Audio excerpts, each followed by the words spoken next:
Hello, നമസ്കാരം. Welcome back to my channel. Welcome. It's me Viji.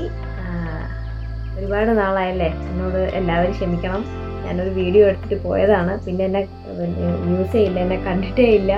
എനിക്ക് ഒരാൾ സ്ഥിരമായിട്ട് മെസ്സേജ് വയ്ക്കാറുണ്ട്, എന്താ വീഡിയോ അപ്ലോഡ് ചെയ്യുന്നില്ല എന്നൊക്കെ. എൻ്റെ ഒരു സിറ്റുവേഷൻ അങ്ങനെ ആയിപ്പോയി. എന്തായാലും ഒരു ചെറിയ ചിറ്റ് ചാറ്റ് വീഡിയോ വിത്ത് ഈ ഒരു സിമ്പിൾ ലുക്ക് ഇങ്ങനെ കൂടി കിട്ടി. ചെറുതായിട്ട് നമ്മളിപ്പോൾ ഞാൻ വെറുതെ വെളിയിലേക്ക് പോകണം, അപ്പം ഒരു സിമ്പിൾ ലുക്ക് പുറത്തേക്ക് വെറുതെ പോകാണല്ലോ.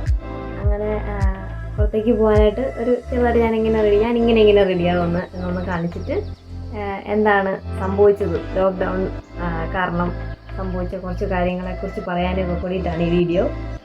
അപ്പോൾ എല്ലാവരും വീഡിയോ കാണുക, നമുക്ക് കാണാം.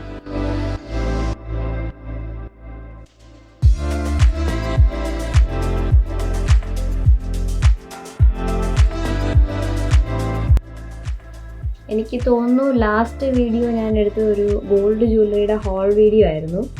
അപ്പോൾ അത് എടുത്തു കഴിഞ്ഞിട്ട് അത് അപ്ലോഡ് ചെയ്യാൻ ഇട്ടതിന് ശേഷമാണ് ഞാൻ ഹസ്ബൻഡിൻ്റെ വീട്ടിലേക്ക് പോയത്. ഞാൻ ഈ വീഡിയോ എടുക്കുന്നതൊക്കെ എൻ്റെ വീട്ടിൽ നിന്നാണ്, അപ്പം അധികം ദൂരമില്ല, അടുത്താണ്. അപ്പം ഇവിടുന്ന് വീഡിയോ ഷൂട്ട് ചെയ്ത് വെച്ചിട്ട് അവിടെ പോകും, അങ്ങനെയാണ്. അപ്പോൾ എൻ്റെ സാധനങ്ങളൊക്കെ ഇവിടെയാണ്, അങ്ങനെയാണ് ചെയ്യാറ്. അപ്പം ഇതൊരു ടിൻറ്റഡ് മോയ്സ്ചറൈസറാണ്. ഞാൻ ഇന്നധികം മേക്കപ്പ് അങ്ങനെയൊന്നും ചെയ്യുന്നില്ല, ഒരു ടിൻറ്റഡ് മോയ്സ്ചറൈസറാണ്. എൻ്റെ വീഡിയോ ഞാൻ ഇതിന് മുമ്പ് ചെയ്തിട്ടുണ്ട്. അപ്പോൾ അങ്ങനെ വീഡിയോ ഒക്കെ എടുത്ത് തിരിച്ച് ഞാൻ അങ്ങോട്ട് പോയി. അപ്പം അവിടെ ചെന്നതിൻ്റെ എനിക്കൊന്നും അതിൻ്റെ നെക്സ്റ്റ് വീക്ക്, അതിൻ്റെ ഒരു മൺഡേ ആണെന്ന് തോന്നുന്നു. ഞാൻ ഫ്രൈഡേ ഇവിടുന്ന് പോയി, ആ ഒരു മൺഡേയിലാണെന്ന് തോന്നുന്നു പെട്ടെന്നൊരു ന്യൂസ് ലോക്ക്ഡൗൺ ആയിരുന്നു. ആർക്കും പുറത്തിറങ്ങാൻ പാടില്ല, അത് റെസ്ട്രിക്ഷനാണ്. അപ്പം കുഞ്ഞുണ്ട്, അപ്പം മോളെയും കൊണ്ട് ട്രാവൽ ചെയ്യാൻ പാടില്ല എന്നൊക്കെ ഇത് വന്നിരുന്നു. അങ്ങനെ ഞാൻ അവിടുത്തെ വീട്ടിൽ പെട്ടുപോയി. അപ്പോൾ എൻ്റെ സകല സാധനങ്ങൾ, റിംഗ് ലൈറ്റ് എല്ലാം എൻ്റെ വീട്ടിലാണ്. അപ്പോൾ അങ്ങനെ അതൊരു വലിയ പ്രശ്നമായി മാറി. അപ്പോൾ എനിക്കത്, കാരണം ഇതൊക്കെ കൊണ്ടാണല്ലോ ഞാൻ വീഡിയോ എടുക്കുന്നത്. അപ്പോൾ ഇതൊന്നും ഇല്ലാതെ ഞാനിങ്ങനെ വീഡിയോ എടുക്കും, ഇതെല്ലാം ഞാൻ അവിടെ ആയിപ്പോയി. അപ്പം എന്നാൽ ഞാൻ വിചാരിച്ചു, എന്നാൽ സാരമില്ല, ഞാനൊരു വ്ളോഗ് പോലെയോ അല്ലെങ്കിൽ ഒരു ഡേ ഇൻ മൈ ലൈഫ് പോലെയോ ഒക്കെ എടുക്കാമെന്ന് വിചാരിച്ചു. പക്ഷേ അവിടത്തേക്ക് എന്ത് പറ്റിയെന്ന് വെച്ചാൽ, എൻ്റെ ഫോണിന് ഡിസ്പ്ലേ ഒരു ചെറിയ പ്രശ്നം ഉണ്ടായിരുന്നു. അപ്പോൾ ആ ഡിസ്പ്ലേ ഒരു ദിവസം ഞാൻ യൂസ് ചെയ്തുകൊണ്ടിരിക്കുമായിരുന്നു. അന്ന് രാത്രി ഞാൻ എന്തോ മെസ്സേജ് നോക്കിക്കൊണ്ടിരുന്നപ്പോഴത്തേക്ക് ഡിസ്പ്ലേ കംപ്ലീറ്റ് അടിച്ചു പോയി. അതിൻ്റെ ഡിസ്പ്ലേ ഫുള്ളും പോയി, അതിൻ്റെ കൂടെ ഒന്നും കാണാൻ പറ്റാത്ത രീതിയിൽ എൻ്റെ ഡിസ്പ്ലേ മൊത്തം പോയി. അപ്പോൾ നമ്മൾ എന്ത് ചെയ്യാൻ നിർത്തിയില്ലല്ലോ. അങ്ങനെ ഫോണ് പോയൊരവസ്ഥ. പിന്നെ ഫോൺ കിട്ടാൻ വഴിയില്ല, ലോക്ക്ഡൗൺ ആണ്, ട്രാവൽ ചെയ്യാൻ പറ്റില്ല, ഞങ്ങളവിടെ വെറുതെ ഇരിക്കണം, എൻ്റെ കയ്യിൽ ഫോണേ ഇല്ല. അപ്പോൾ എന്ത് ചെയ്യും? അങ്ങനെ എങ്ങനെയോ എൻ്റെ ഒരു പഴയ ഫോൺ ഉണ്ടായിരുന്നു, ആ ഫോൺ ഞാൻ അവിടത്തേക്ക് വരുത്തിച്ചു. ഒരു ആളെ കൊണ്ട് ഞാൻ അവിടെ വരുത്തിച്ചിട്ട് ഞാൻ അതിൽ വാട്സാപ്പും കോളും മാത്രമുള്ള ഒരു ചെറിയ ഫോണിലാണ് പിന്നെ ഞാൻ ബാക്കി കാര്യങ്ങളൊക്കെ ചെയ്തുകൊണ്ടിരുന്നത്. അപ്പം ഫോൺ ലോക്ക്ഡൗൺ മാറും, ഒരാഴ്ചയും കൂടെ ഉള്ളൂ എന്നൊക്കെ വിചാരിച്ച് ഇങ്ങനെ കടന്നുപോയി. അത് പിന്നെ അറിയാമല്ലോ, ഒരാഴ്ച കഴിഞ്ഞു, 2 ആഴ്ച കഴിഞ്ഞു, ഇത് 19-ാം തീയതി വരെ നീട്ടി, 16-ാം തീയതി വരെ നീട്ടി എന്നൊക്കെ പറഞ്ഞ് നമ്മളിങ്ങനെ ന്യൂസ് കാണുകയാണ്. അപ്പം വേറെ ഫോൺ റിപ്പയർ ചെയ്യാനായിട്ട് റിപ്പയറിങ് ഷോപ്പുകൾ ഓപ്പൺ അല്ല. അങ്ങനത്തെ ഒരു ഘട്ടത്തിലായിപ്പോയി. അതാണ് ഇത്രയും ഒരു ലാഗ് വന്നത്. എനിക്ക് ഫോൺ കിട്ടിയത്, ഞാൻ പുതിയതായിട്ട് ഫോൺ വാങ്ങി, മിനിഞ്ഞാന്നാണ് ഫോൺ കിട്ടിയത്. അപ്പം വാങ്ങിയ ഫോണ് ഏതാണെന്ന് ഞാൻ ലിങ്ക് കൊടുക്കാം, അതിൻ്റെ ഒരു ചെറിയൊരു പിക്ചർ ഞാനിവിടെ ആഡ് ചെയ്യാം. ഏതാ ഫോണ്, എന്താണ് അതിൻ്റെ മോഡലെന്നൊക്കെ ഉള്ളത്. അപ്പോൾ ഒരു ഗ്യാപ്പ് വന്നതുകൊണ്ട് തന്നെ ആ ഗ്യാപ്പ് ഒന്ന് ഫില്ല് ചെയ്യാനായിട്ടാണ് ഈ വീഡിയോ എടുക്കുന്നത്. അപ്പോൾ എല്ലാവരോടും ഒരു സോറിയും കൂടി പറയുകയാണ്. അപ്പോൾ ഞാൻ ഇനി വീഡിയോ എടുക്കാൻ സ്റ്റാർട്ട് ചെയ്യുകയാണ് പതുക്കെ. ഇതുവരെ കണ്ടുകൊണ്ടിരുന്നവർ, സപ്പോർട്ട് ചെയ്തവരും ഇനിയും സപ്പോർട്ട് ചെയ്യണം, കാണാത്തവർ വീണ്ടും സബ്സ്ക്രൈബ് ചെയ്യണം, വീണ്ടും സപ്പോർട്ട് ചെയ്യണം. ഇത് ഡെർമ കളറിൻ്റെ എൻ്റെ സ്ഥിരം ബ്രാൻഡാണ്, സ്ഥിരം യൂസ് ചെയ്യുന്നതാണ്. ഇതിൻ്റെ കൺസീലറാണ്, അത് കുറച്ച് മാത്രം, കണ്ണിനടിയിൽ മാത്രം. അങ്ങനെ ഫോൺ കിട്ടി.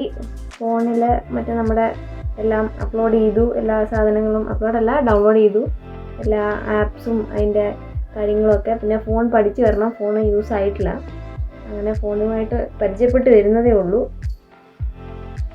അങ്ങനെയാണ് എൻ്റെ വീഡിയോ ലാഗ് ആവാനും ലോക്ക്ഡൗൺ കഥയും ഒക്കെ പറ്റിയൊരവസ്ഥ. ഫോണുമായിട്ട് പിന്നെ ഈ ഫോണിന് ഒന്നും കിട്ടിയിട്ടില്ല. എൻ്റെ ബാക്ക് കവർ അല്ലെങ്കിൽ അങ്ങനത്തെ കാര്യങ്ങളൊക്കെ ഓർഡർ ചെയ്തിട്ടേ ഉള്ളൂ, അതൊക്കെ വരുന്നതേ ഉള്ളൂ. അപ്പം ഞാൻ വിചാരിച്ചു അപ്പോൾ നിങ്ങളുമായിട്ട് ഒരു കാര്യം എന്താണ് സംഭവിച്ചത് എന്നൊക്കെ ഒന്ന് പറയാം. എന്നിട്ട് ഞാനൊരു ചെറിയൊരു നമുക്ക് വെറുതെ ഒന്ന് പുറത്തേക്ക് പോവാണ്. അപ്പോൾ അതിന് വെറുതെ ഒന്ന് റെഡിയാവാമെന്ന് വിചാരിച്ചു. അപ്പോൾ ആ റെഡിയാവുന്നതിൻ്റെ കൂട്ടത്തിൽ നിങ്ങളോടും കൂടി പറയാമല്ലോ. അപ്പോൾ ഇത്തവണത്തെ ലോക്ക്ഡൗൺ എല്ലാവരെയും ഷോക്കാക്കിയ ഒരു കാര്യമാണ്. എല്ലാവരും പെട്ടുപോയൊരവസ്ഥയാണ്. അൺഎക്സ്പെക്റ്റഡ് ആയിരുന്നു അല്ലേ? എല്ലാവരും അവരവരുടെ അവസ്ഥകൾ വളരെ മോശമായിരുന്നു അല്ലേ?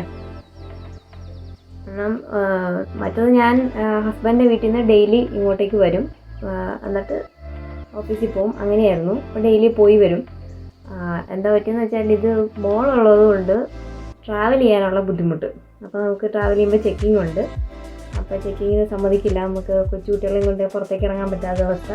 അപ്പോൾ ഏകദേശം ഒരു 1.5-2 മാസത്തോളം ഞാൻ ആ വീട്ടിൽ മാത്രമായിപ്പോയി. ഞങ്ങൾ രണ്ടുപേരും ഫാദറിലും ഉണ്ട്. ഞങ്ങൾ മാത്രം അവിടെ പെട്ടുപോയി. അത്യാവശ്യമായിട്ട് വീട്ടിൽ സാധനങ്ങൾ വാങ്ങിക്കാനും മാത്രം പുറത്തിറങ്ങുന്നൊരവസ്ഥ. 2 മാസം വീട്ടിൻ്റെ ഉള്ളിൽ, അതിഭീകരം. നിങ്ങളുടെയൊക്കെ അവസ്ഥ എന്തായിരുന്നു എന്ന് ഊഹിക്കാവുന്നതേ ഉള്ളൂ. അതൊരല്പം ബുദ്ധിമുട്ടുള്ള കാര്യം തന്നെയാണ്. കാരണം നമുക്കൊന്നും ചെയ്യാൻ നിർത്തില്ല, നമുക്ക് കടയിൽ പോകാൻ നിർത്തില്ല, ഒന്നും ചെയ്യാൻ പറ്റില്ല. വീട്ടിൽ തന്നെ ആകമായൊരു ഭ്രാന്തമായൊരവസ്ഥ അല്ലേ? നിങ്ങളുടെയൊക്കെ സിറ്റുവേഷൻ എന്താണെന്ന് ഒന്ന് കമൻറ്റ് ബോക്സിൽ പറയണം. നിങ്ങളൊക്കെ ലോക്ക്ഡൗണിൽ പെട്ടുപോയിട്ട് എന്താണ് അവസ്ഥ എന്നുള്ളത്. ഇത് മേബലിൻ്റെ കോമ്പാക്ട് പൗഡറാണ്. ഇപ്പോൾ ലോക്ക്ഡൗണൊക്കെ മാറി. അതിനിടയ്ക്ക് ഞാൻ ഫസ്റ്റ് ഡോസ് വാക്സിൻ എടുത്തു. അപ്പോൾ ഞങ്ങൾക്കൊരു പ്രയോറിറ്റി ലിസ്റ്റിൽ കിട്ടിയതാണ്. അങ്ങനെ ഞങ്ങൾ ഫസ്റ്റ് ഡോസ് വാക്സിൻ എടുത്തു. വാക്സിൻ എടുത്തതിൻ്റെ ബുദ്ധിമുട്ട് ഒരു ദിവസത്തേക്ക് ഉണ്ടായിരുന്നു. എനിക്ക് ചെറുതായിട്ട് കൈക്ക് പെയിൻ ഉണ്ടായിരുന്നു. വാക്സിൻ എടുത്തപ്പോൾ ഈ കൈ കുറച്ച് ദിവസം പൊക്കാനൊക്കെ ഒരു ബുദ്ധിമുട്ട്, കൈ അനക്കാനൊക്കെ ഒരു പെയിനൊക്കെ ഉണ്ടായിരുന്നു. എടുത്തതിൻ്റെ അന്ന് വൈകുന്നേരം ചെറിയ മൈൽഡ് ഫീവർ ഉണ്ടായിരുന്നു. വലിയ ഫീവറൊന്നും ഉണ്ടായിരുന്നില്ല, ചെറിയൊരു തണുപ്പ് പോലെ തോന്നും. അടുത്ത ദിവസം ഒരു ഉച്ച വരെയൊക്കെ എൻ്റെ ക്ഷീണമൊക്കെ ഉണ്ടായിരുന്നുള്ളൂ. വലിയ ഇഷ്യൂ എനിക്ക് വാക്സിൻ കൊണ്ടുണ്ടായില്ല. പക്ഷേ പലർക്കും, ഇപ്പോൾ എൻ്റെ അമ്മയ്ക്കും വീട്ടിലുള്ളവർക്കൊക്കെ കുറച്ചൊക്കെ ബുദ്ധിമുട്ടുണ്ടായിട്ടുണ്ട്. അപ്പം വാക്സിനേഷൻ, എല്ലാവരും വാക്സിൻ എടുക്കണം, വാക്സിൻ എടുക്കാതിരിക്കരുത്. കാരണം ഒരു പരിധി വരെ നമുക്ക് കൊറോണ വന്നാലും പിടിച്ചു നിൽക്കാൻ വാക്സിൻ കൊണ്ട് സാധിക്കും. അതിൻ്റെ ഒരു ഇൻറ്റൻസിറ്റി കുറഞ്ഞു കിട്ടും. അപ്പോൾ നിങ്ങൾ തീർച്ചയായിട്ടും എല്ലാവരും വാക്സിൻ എടുക്കണം. അപ്പോൾ ഫസ്റ്റ് ഡോസ് എടുത്തു, ഇനി 84 ഡേയ്സ് ആണെന്ന് തോന്നുന്നു സെക്കൻഡ് ഡോസിന് വേണ്ടിയിട്ട് കോവിഷീൽഡ് എടുക്കാൻ. അപ്പോൾ അതിനുവേണ്ടി വെയിറ്റ് ചെയ്യാണ്. അപ്പം ഞാൻ എൻ്റെ സ്ഥിരം പാലറ്റാണ്. ഞാൻ മേക്കപ്പ് പ്രോഡക്റ്റ്സ് ഒന്നും അടുത്ത കാലത്തൊന്നും വാങ്ങിയിട്ടില്ല. ഇതെൻ്റെ ഓൾവേസ് ഞാൻ എൻ്റെ ഈ ഒരു പാലറ്റേ ഉള്ളൂ. ഇത് ഒരു മേബലിൻ്റെ പാലറ്റ് മാത്രമേ എൻ്റെ കയ്യിലുള്ളൂ. അപ്പോൾ ഇതിൻ്റെ ഒരു പെയിൽ ഒരു ലൈറ്റ് ബ്രൗൺ ഷെയ്ഡുണ്ട്. അപ്പോൾ അത് നമുക്ക് ഐലിഡിൻ്റെ ഷെയ്ഡൊന്ന് ഇതാക്കാനാണ്. എൻ്റെ ഐലിഡ് ഒരല്പം ഡാർക്കാണ്, അതൊന്ന് മാറാൻ വേണ്ടിയിട്ട്. അങ്ങനെയാണ് ലോക്ക്ഡൗൺ കഥയും എൻ്റെ വീഡിയോകൾ മുടങ്ങിപ്പോയതിൻ്റെ കാരണവും. ഓക്കെ, ഇത്രേ ഉള്ളൂ. ഐബ്രോസ് ഫില്ല് ചെയ്യാൻ പോവാണ്. ഒരു ഐബ്രോ ബ്രൗൺ പെൻസിലാണ്, ബ്രൗൺ ആണിത്.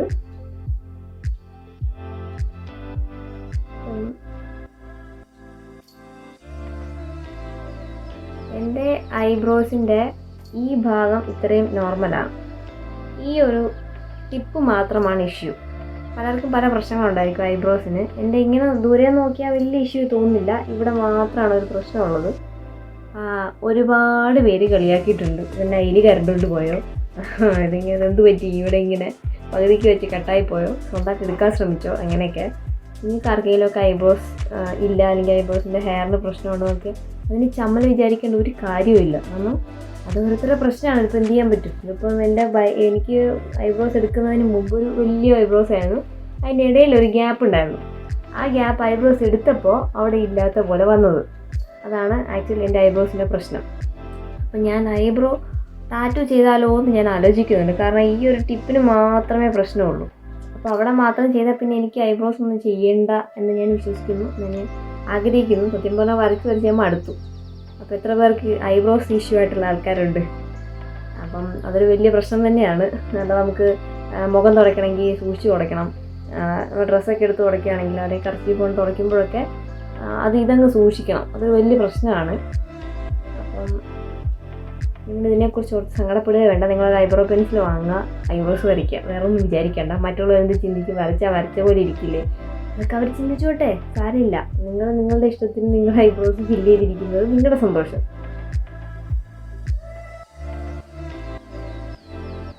അല്ല, എനിക്ക് ഈ ടിപ്പ് മാത്രം ഫില്ല് ചെയ്താൽ മതി.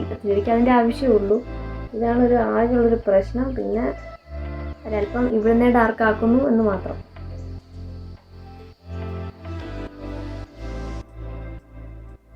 കണ്ടോ എന്താല്ലേ ഡിഫറൻസ്?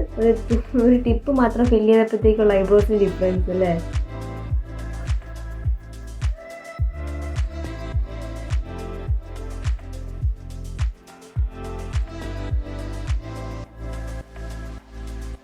ഓക്കെ, ഐബ്രോസ് ഫില്ല് ചെയ്തു.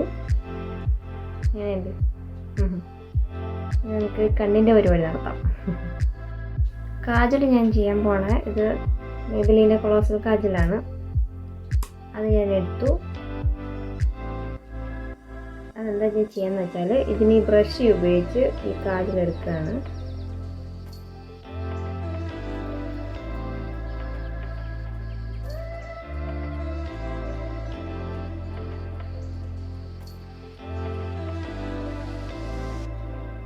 കണ്ടില്ലേ? നിങ്ങൾക്ക് ഇയർബഡ്സ് കൊണ്ട് യൂസ് ചെയ്യാം. നിങ്ങളുടെ കൈ കൊണ്ട് തന്നെ തൊട്ടിട്ട് ഇങ്ങനെ ചെയ്യാവുന്നതാണ്. വലിയ ബുദ്ധിമുട്ടുള്ള കാര്യമല്ല. നിങ്ങൾക്ക് ഇയർബഡ്സ് യൂസ് ചെയ്തും ഇത് ചെയ്യാവുന്നതാണ്. അപ്പോൾ നമുക്കൊരു സ്മഡ്ജ് ഒരു ഐലൈനർ ലുക്ക് കിട്ടും.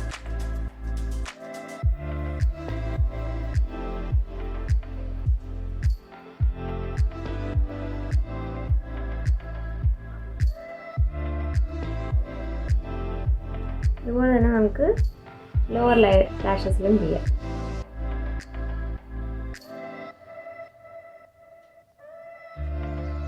കണ്ണ് വലുതായി തോന്നണമെന്നുണ്ടെങ്കിൽ നിങ്ങൾ വാട്ടർ ലൈനിൽ കാജൽ യൂസ് ചെയ്യരുത്. നിങ്ങൾ ഐ ലാഷസിലേ യൂസ് ചെയ്യാവൂ. അപ്പോൾ നിങ്ങൾക്ക് കണ്ണിനൊരു വലുപ്പം തോന്നിക്കും.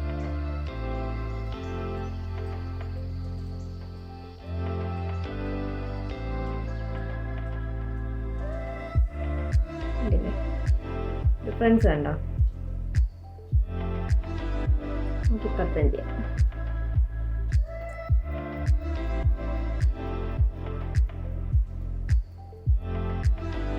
അത്രേ ഉള്ളൂ. ഞാൻ സാധാരണ ഇങ്ങനെയാണ് പുറത്തേക്ക് പോകുമ്പോൾ ചെയ്യാറുള്ള കണ്ണെഴുതുന്ന ഒരു പരിപാടി. ചിലപ്പോൾ ഞാൻ ഇതും ചെയ്യാറില്ല. അപ്പർ ലാഷസിന് മാത്രമേ വരയ്ക്കാറുള്ളൂ. നമുക്ക് മസ്കാരയും കൂടി ഇടാം. മസ്കാരയും കൂടി ഇടുമ്പോഴത്തേക്കും നിങ്ങളുടെ കണ്ണിനൊരു വലിപ്പം തോന്നിക്കും, ഒരു ഓപ്പണായിട്ട് ഐ ലാഷസിന്.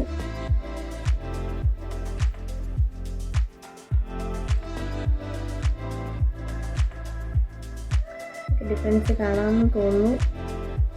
ഇതില്ലേ നല്ല ഡിഫറൻസ് തോന്നുന്നു. കണ്ണ് ഓപ്പൺ ആയ പോലെ തോന്നും അല്ലേ?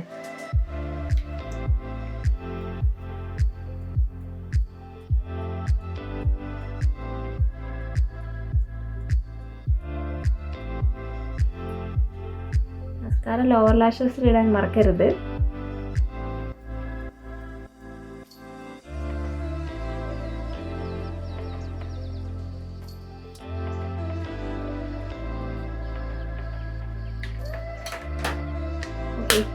കണ്ണിൻ്റെ അടി നമുക്ക് ലിപ്സ്റ്റിക്കും കൂടി ഇടാം. ഞാനിവിടെ യൂസ് ചെയ്യാൻ പോണ ലിപ്സ്റ്റിക്ക് ക്രീമി മാറ്റിൻ്റെ മേബിലിൻ്റെ ക്ലേ ക്രഷ് എന്ന് പറയുന്നിട്ടൊരു ഷെയ്ഡാണ്. ക്ലേ ക്രഷ് ഒരു ന്യൂഡ് കളറാണ്. ഒരു ന്യൂഡ് നമ്മുടെ കണ്ണ് ഇത്തിരി നന്നായിട്ട് കാതിൽ എഴുതിയോണ്ട് ഞാൻ ലിപ്സ്റ്റിക്ക് ന്യൂഡാക്കാണ്.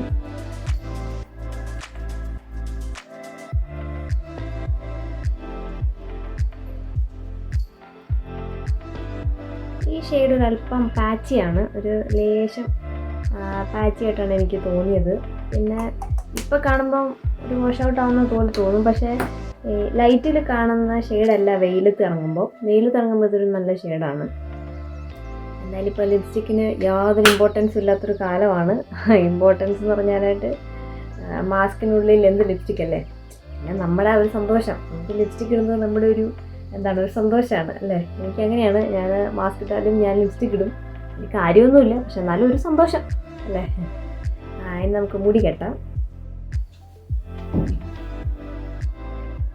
എൻ്റെ മുടി ഇപ്പോൾ കുറച്ച് നാളായിട്ട് ഇവിടെ കുറേ ബേബി ഹെയർ വന്നിട്ടുണ്ട്. മുടി വളർന്നാണെന്നാണ് എനിക്ക് തോന്നുന്നത്. നമുക്കൊരു സിമ്പിൾ ഹെയർ സ്റ്റൈൽ, നമ്മൾ വെറുതെ പുറത്തേക്ക് പോകാണല്ലോ, അപ്പോൾ ഞാൻ കഴിവതും ഇങ്ങനെ ബണ്ണായിട്ട് കെട്ടാറാണ് പതിവ് ഇവിടെ. ഇപ്പം ഞാനിപ്പോൾ മുടിയിൽ, എൻ്റെ മുടിയിൽ ഇപ്പോൾ എണ്ണയുണ്ട്, അപ്പം നമുക്ക് പ്രത്യേകിച്ചൊന്നും ചെയ്യാനില്ല.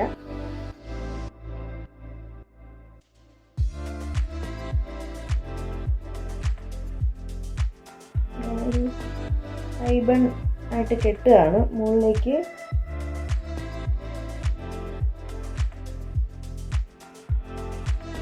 സാധാരണ നമ്മൾ വീട്ടിൽ കെട്ടുന്ന പോലെ ഒരു ഹൈ ബണ്ണായിട്ട് ഇങ്ങനെ കെട്ടുകയാണ്.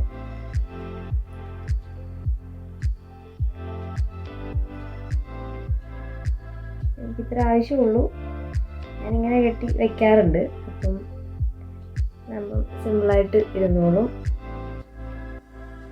ഈ ബേബി ഹെയറൊക്കെ നിങ്ങൾ സ്ലൈഡ് ചെയ്യുക, ഇങ്ങനെ കെട്ടാൻ ഉദ്ദേശിക്കുന്നുണ്ടെങ്കിൽ.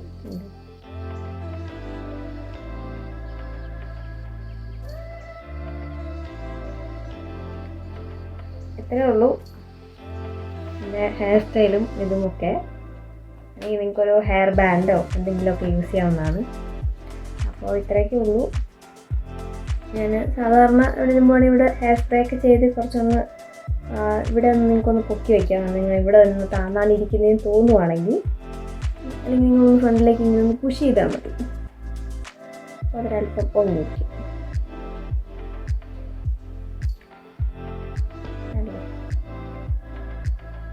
അപ്പോൾ ഇത്രയേ ഉള്ളൂ, ഒരു സിമ്പിൾ ലുക്ക്, ഒരു ചിറ്റ് ലുക്ക്. അപ്പോൾ ഒരു വലിയ ലാഗ് വന്നതിന് എല്ലാവരോടും ക്ഷമ ചോദിക്കുകയാണ്. ഇത്രയൊക്കെ ഉള്ളൂ. അപ്പോൾ ഇനി അധികം ലാഗില്ലാതെ വീഡിയോകളെല്ലാം ഇടാൻ ശ്രമിക്കുന്നതാണ്. അപ്പം ഇതുവരെ കണ്ടുകൊണ്ടിരുന്നവർ സപ്പോർട്ട് ചെയ്യുക, വീണ്ടും സപ്പോർട്ട് ചെയ്യുക. ആദ്യമായിട്ട് കാണുന്നവർ വീണ്ടും സബ്സ്ക്രൈബ് ചെയ്യുക, ലൈക്ക് ചെയ്യുക, ഷെയർ ചെയ്യുക. അത് കഴിഞ്ഞിട്ട് അടുത്ത വീഡിയോസുമായിട്ട് ഞാൻ വീണ്ടും വരാം. അപ്പോൾ ഏത് വീഡിയോ ആണ് ഇനി എടുക്കുന്നതെന്ന് ഞാൻ ആദ്യമേ പറയുന്നില്ല. അപ്പോൾ നമുക്ക് ഏതാണ് നമ്മുടെ സിറ്റുവേഷൻ അനുസരിച്ച് ഞാൻ വീഡിയോസ് എടുക്കുന്നതായിരിക്കും. അപ്പോൾ നമുക്ക് അടുത്ത വീഡിയോയിൽ കാണാം. Okay then bye.